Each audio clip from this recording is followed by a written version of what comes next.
Assalamualaikum warahmatullahi wabarakatuh. Perkenalkan, nama saya Yuning Kartika Sari, tapi biasa orang-orang kenalnya Yuyun ya, yang familiar di masyarakat Yuyun. Ya, itu yang sering teman-teman atau masyarakat kalau sudah kenal Yuyun pasti pikirannya wah bergerak sosial ini. Itulah Mbak.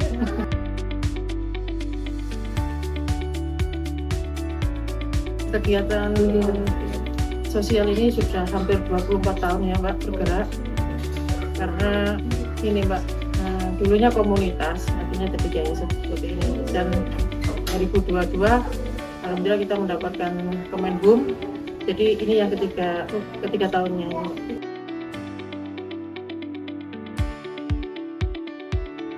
Ini memang perjalanan panjang ya, sebuah yayasan ini tidak langsung seperti ini Mbak, tapi berproses memang sangat-sangat memerlukan perjuangan yang tidak mudah untuk menjadi sebuah yayasan sampai sekarang ini. Kita mulai bergerak hampir 24 tahun ya Mbak. Karena dulu kita bukan komunitas tapi perorangan ya, dari saya sendiri penggeraknya Mbak. Kita lewat ini kondisi masyarakat yang memang saya lihat kurangnya kepedulian ya, tapi dasarnya memang kita untuk terjun ke sosial ini amanah dari Bapak almarhum Pak yang memberikan anak-anaknya untuk terjun ke sosial, karena Bapak mencontohkan pernah bilang, sebelum kamu menolong dirimu sendiri, cobalah untuk menolong orang lain. Di situ nanti kamu bisa merasakan banyak orang-orang yang ada di belakang. Disitulah saya mulai tergerak dengan keluarga saya sendiri Mbak, dengan suami, dengan anak-anak. Memang dulu sempat suami juga tidak menerima ya Mbak, karena kegiatan sosial ini sangat menyita waktu, tidak mendapatkan apa-apa. Tapi saya motivasi suami saya nggak lelah-lelah untuk memberikan contoh apa yang saya lakukan. Sempat pro kontra ya Mbak ya. Itulah, tapi ini saya nikmati prosesnya seperti apa. Memang sangat-sangat membuat saya ini harus berjuang bagaimana nantinya masyarakat ini bisa kita bantu dengan kegiatan yang saya lakukan Mbak. Dan akhirnya suami, anak-anak saya ikut kegiatan kita sampai teman-teman mendengar ini loh, dulu nggak ada media sosial, nggak ada HP, nggak ada Mbak ya, cuma lewat dari mulut yang membuat masyarakat mendengar bahwa ini loh Mbak Yuyun bisa bantu orang, administrasinya, birokrasinya itu Mbak. Dulu pertama kali kita membantu penanganan ODGJ ya, orang dengan gangguan jiwa yang tidak mempunyai jaminan kesehatan dan lain-lain. Di situ kita terjun, karena saya juga diajari teman-teman relawan juga yang penanganan kasus seperti itu. Ayo bareng-bareng kita nangani kasus gitu Mbak. Terus akhirnya perlahan-lahan prosesnya bisa melakukan administrasi, dan disitulah masyarakat mulai mendengar Mbak, dan teman-teman relawan mulai ini, aku ikut gabung. Saya bilang gini, saya tekankan ke teman-teman, karena ini panggilan hati ya, urusan yang dasarnya mau masuk relawan atau dunia sosial harus didasari seperti itu. Kalau setengah-setengah, jangan, karena kita nggak dapat finansial, tenaga dan pikiran yang harus kita keluarkan. Itulah Mbak. Terus akhirnya teman-teman ada komitmen seperti itu, monggo kita bareng-bareng jalannya jadilah komunitas anak muda ini berjalan. Dan memang banyak liku-likunya, banyak sukanya, timbang senangnya, tapi kita nikmati terus, karena kita harus belajar apa yang ada di lapangan ini harus kita lakukan Mbak. Kesulitan apa yang harus kita lakukan. Terus inilah membuat kita ini caranya untuk mengatasi sesuatu yang membantu masyarakat, kemudian apa yang kita lakukan itulah Mbak.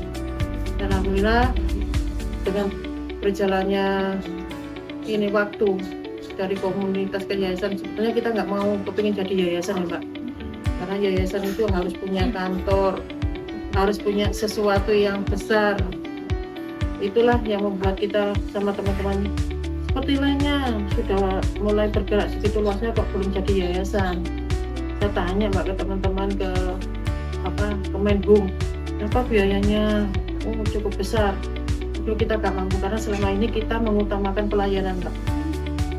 Karena masyarakat butuh pelayanan yang cepat untuk mengakses dia harus kemana, ke pendidikan ini bagaimana, kesehatan ini bagaimana, itu yang kita lakukan.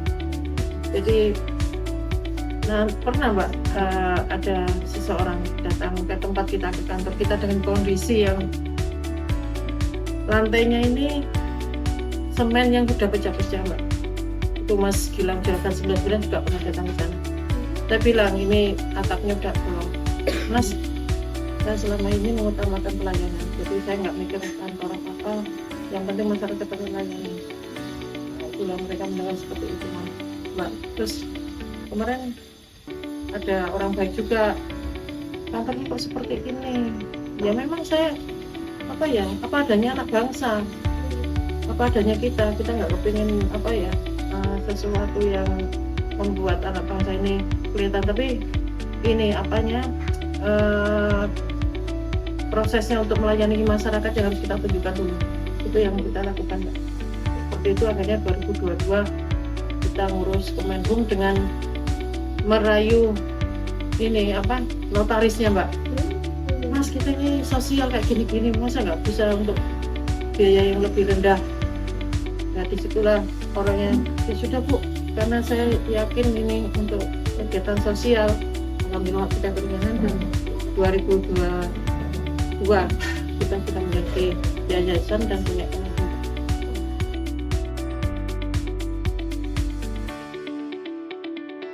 Mungkin gini Mbak, motivasi kita dari awal memang panggilan hati, ketulusan ya Mbak.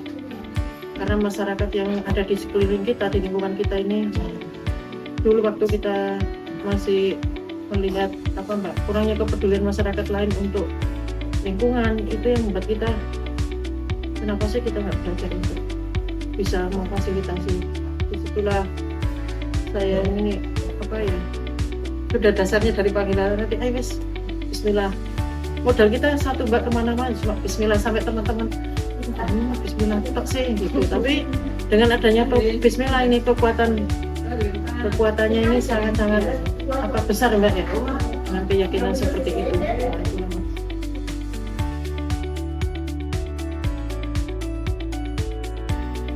Prinsip kita ya Mbak ya, ke teman-teman yayasan saya bilang, apapun sekecil apapun yang kita lakukan, tapi berefek besar ke seorang yang kita bantu, masyarakat terbantu, itu sudah membuat kita merasa Mbak ya, bangga, bahagia. Karena pernah kita boleh ngasih contoh Mbak ya, ini ada seseorang sakit, dia belum ada BPJS sekarang, membutuhkan biaya yang cukup besar Pak, 50 juta kecelakaan. Situ kita memfasilitasi agar dia punya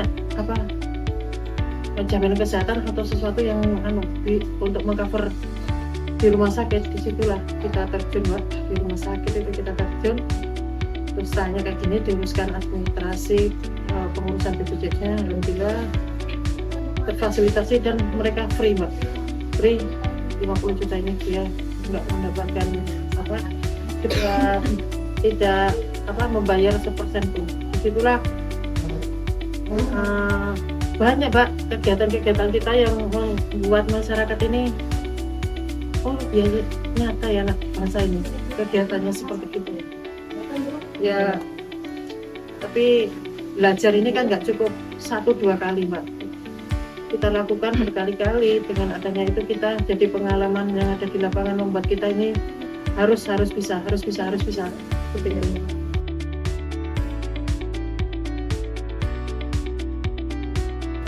Mungkin tantangan besar ini kalau kita pikir besar Mbak ya, tapi kalau dianggap enteng ya enteng, karena gini, yang kita lakukan kan menangani kasus di masyarakat, permasalahan sosial yang ada di masyarakat, itu yang membuat kita harus berpikiran Mbak, mana yang emergensi yang harus kita lakukan itu kita lakukan dulu, yang memerlukan pendampingan mana yang kita lakukan itu dulu.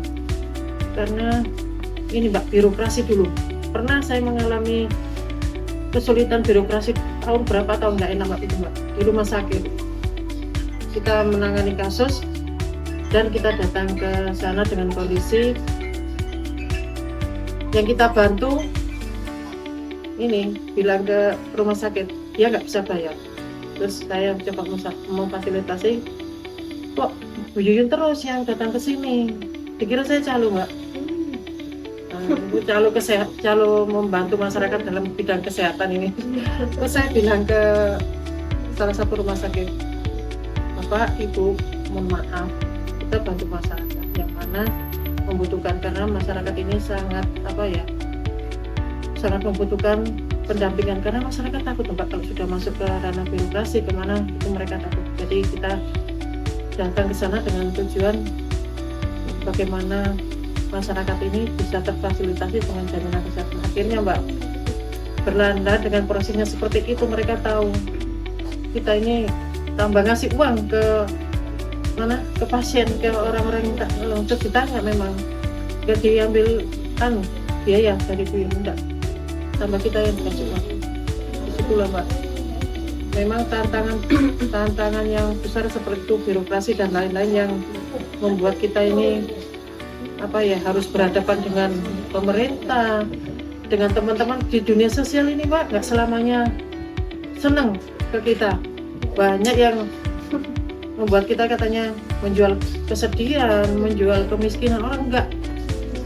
Kenapa kita sering upload kegiatan anak bangsa di media sosial?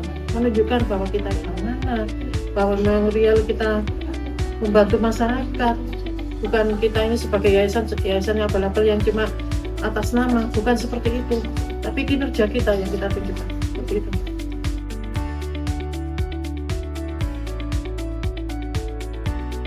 Kita ini jadi anak bangsa ini sudah jadi LKS, Lembaga Kesejahteraan Sosial Anak Bangsa. Nah, kita kemarin cukup akreditasi Mbak ya dari pusat juga, melihat kinerja anak bangsa sudah bagus. Cuma yang kemarin dinilai ini kondisi Mbak, tempat tinggalnya, administrasinya gini Mbak, karena kita ini administrasi untuk melakukan kegiatan harus tercatatkan Mbak, tapi kita gak mikir seperti itu, gak sampai jauh. Pokoknya kita melakukan pelayanan wis sudah, kita gak mau Mbak ya, wis ribet-ribet kayak gini-gini. Di situ kelemahan kita akhirnya. Tapi kita syukuri walaupun kita dapat C, kita berproses kan masih 3 tahun lagi untuk mendapatkan akreditasi yang nilainya mungkin, tapi kita nggak ngejar penilaian yang lebih baik, pokoknya kita melayani masyarakatnya langsung seperti itu Mbak. Nah ini LKS kita ini kenapa multi pelayanan Mbak? Nah, menangani pendidikan, sosial, disabilitas juga, ODGJ, lansia terlantar, anak-anak marginal yang ada di kampung pemulung, anak jalanan juga. Ini pendampingan anak-anak kasus KDRT, perempuan KDRT, terus pencabulan, bullying, sampai mitra kita itu di PPA Polresta, di Rumah Sakit Saiful Anwar, di Dinas Pendudukan, Dinas Pendidikan. Karena ini kita coba apa yang terjadi di masyarakat ini, kesulitan apa kita lakukan. Karena anak bangsa ini terbuka untuk siapa aja yang mendapatkan kesulitan.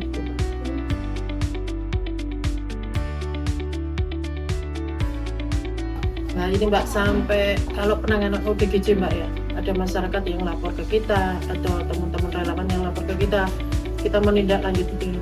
Kita tanya, sudah punya jaminan kesehatan atau belum? Akhirnya kita uruskan dulu sebelum kita masukkan ke rumah sakit.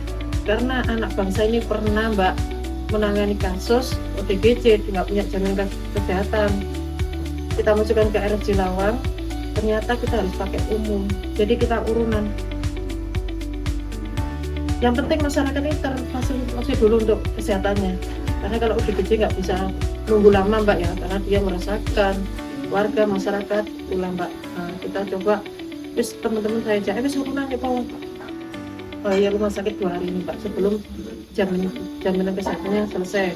Kita urunan sama teman-teman, terus terfasilitasi kalau ada lansia terlantar, ini Bu kayak gini-gini bagaimana kita membantunya, ya sudah kita telepon Mbak panti jompo, dinas sosial yang bermitra dengan kita, yang sering kita bawa ini di Gria Lansia Wajak yang kemarin sempat viral itu, kita kolaborasi dengan sana, saya juga relawan yang sana juga. Seperti itu. Kalau ada anak-anak yang ditemukan di mana, di stasiun atau di terminal atau di mana, larinya ke kita juga Kak. Ini kayak gini-gini yang bisa menangani kasus anak-anak bagaimana, kita telepon dinas yang terkait juga, karena anak bangsa ini kalau nggak ada kolaborasi dengan dinas terkait kita nggak bisa juga, karena kita nggak punya tempat settle, tempat untuk menginap anak-anak ini untuk sementara sebelum kadang kita menemukan kasus malam tengah hari dengan pemerintah yang jamnya kerja jam berapa sudah tidak melayani. Disitulah Mbak sering kita mengeluh Mbak, apa ya, ngarani cuma curhatan bagaimana ini penanganan kasus kita temukan di tengah malam, tengah hari, waktunya kita lagi anak-anaknya istirahat, tapi kita tetap melakukan penanganan itu.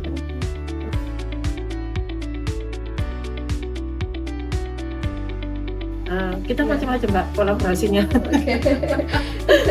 Memang apa ya Mbak, dari dulu anak bangsa bergerak tanpa ada bantuannya pemerintah ya Pak. Bagaimana kita sudah bergerak dengan urunan dengan teman-teman relawan, dengan orang-orang yang baik. Karena sebelum ada orang baik, kita kan sering share kegiatan kita di media sosial Mbak. Di situ banyak orang yang tahu ya Mbak. Memang kegiatan anak bangsa ini nyata ya kayak gini-gini. Coba yang utama ini ambulan kita Mbak. Ambulan kita ini free untuk apa ya? Sering kita sampai 8 kali untuk untuk melayani masyarakat sampai pulang pagi.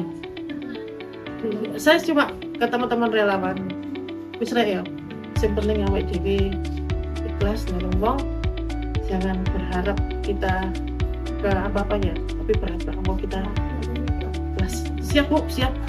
Saya kalau sudah teman-teman sudah turun di lapangan Mbak kasih, saya harus memikirkan dia harus makannya bagaimana, itu harus kita pikirkan, jangan sampai mereka lapar di lapangan. Itu yang saya pikirkan. Itulah pengalaman yang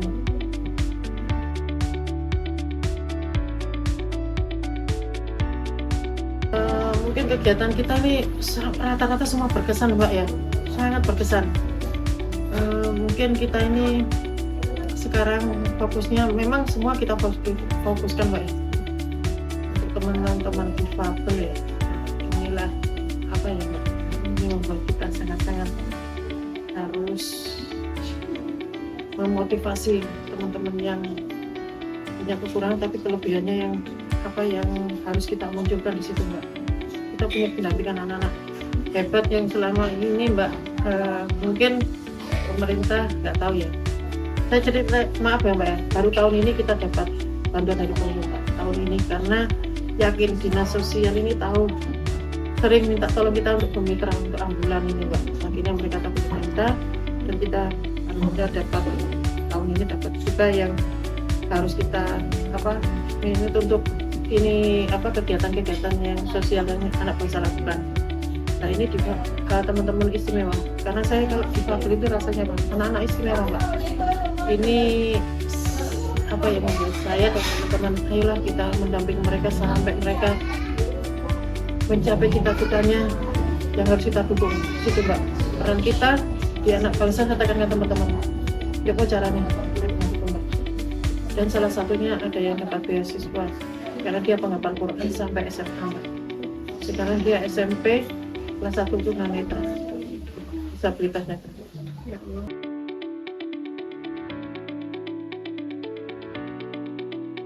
Kalau relawannya 20 Mbak yang di Kota Malang, karena kita punya relawan yang ada di Blitar, Probolinggo, dan Pasuruan.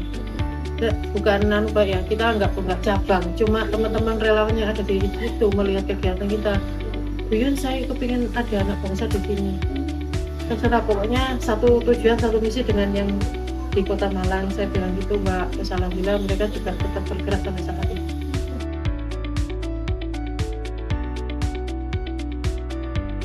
Ya, gini Mbak, mungkin untuk anak bangsa saya yang gagas pertama Mbak.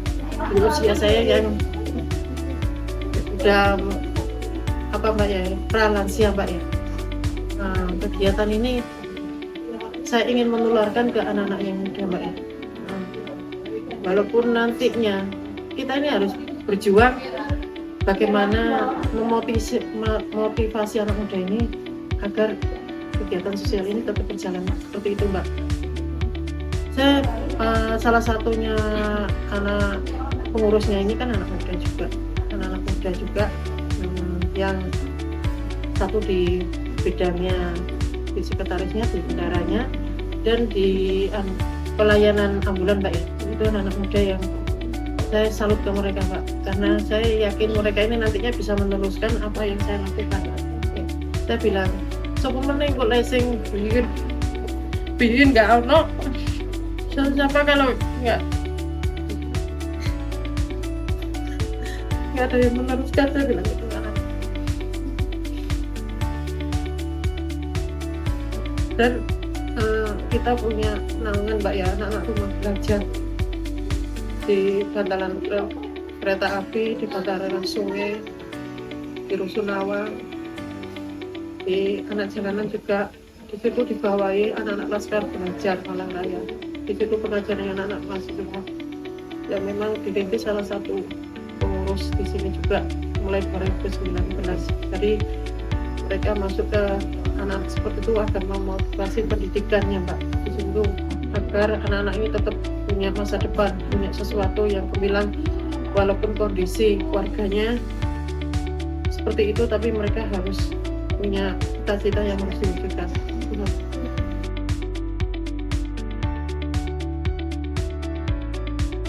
Iya Mbak, karena baru tertata yayasan ini baru-baru aja ya, berapa tahun-tahun ini Mbak. Memang kalau kita nggak tata beradul Mbak, penanganan sesuatu kasus, saya sendiri kalau melakukan sendiri, karena teman-teman ini belum berani Mbak untuk birokrasi di lapangan menangani kasus ini. Kadang mereka terus bunyiin aja, saya bilang kamu tergantung saya terus, seandainya saya nggak ada, saya sakit, siapa Mbak. Terus akhirnya teman-teman saya motivasi kayak gitu agar mereka bisa seperti apa yang saya lakukan seperti itu Mbak. Jadi saya difabel Mbak ya, saya harus mempromosikan ke siapa aja. Ini loh anak-anak istimewa ini, mereka harus punya panggung, punya tempat. Di sisi kekurangannya mereka jangan dilihat, tapi kelebihannya mereka yang harus kita tunjukkan seperti itu Mbak.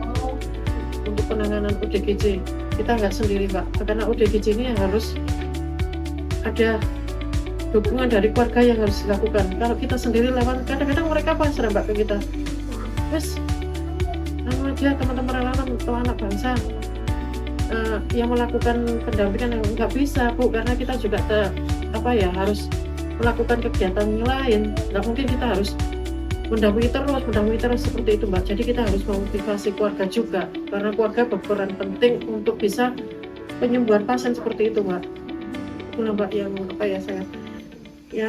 saya juga mendampingi ini penyintas kanker yang anak-anak penyintas kanker yang harus saya dampingi. Kita MOU sama kita bisa Mas ya, mulai 2019 kita, karena anak bangsa dilihat sering mendampingi orang-orang sakit, akhirnya kita dikasih amanah untuk mendampingi anak-anak seperti itu Mbak. Dan salah satunya ada di sini, salah satu anak yang sampai sekarang bertahan apa Mbak ya, dengan kondisi bersama bapaknya waktu sakit, ditinggal ibunya kanker mata. Dia sudah 42 kali kemo dan sampai sekarang dia bertahan. Kalau teman-temannya lainnya sudah almarhum. tapi di sisi ini saya mungkin kekuatan ini anak-anak ini harus ada yang bilang.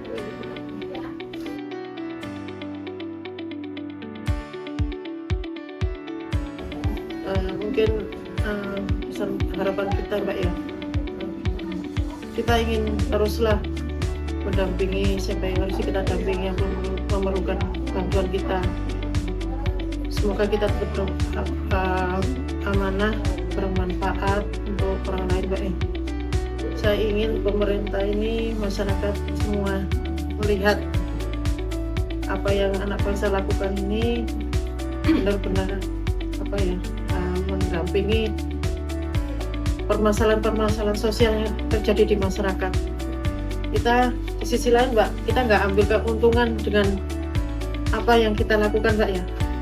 Kadang kita ini bukan riak untuk menampilkan sesuatu di media sosial gimana, bukan, tapi biarlah masyarakat mengenal ini loh seperti anak bangsa lakukan. Karena saya dengar ya, Kota Malang ini dengan 1 juta relawan Mbak ya, kita saling kolaborasi, saling bagaimana saling membantu, saling bersama-sama untuk menangani kasus yang ada di Kota Malang atau Malang Raya Mbak, seperti itu. Jadi pesan saya, jangan lelah berbuat baik ya, sekecil pun perbuatan baik ini tapi bisa bermanfaat untuk orang lain, itu merupakan suatu reward yang terbesar untuk kita, untuk diri kita, untuk orang lain. Jadi kita punya jargon ya, punya sesuatu yang kadang masyarakat apik ya kalau kata-katanya, tapi dengan kata-kata jahat. Satu, ojo leren dadi wong apik, itu Mbak yang dari dulu kita pakai di setiap kegiatan, sampai di rompi kita tulis seperti itu.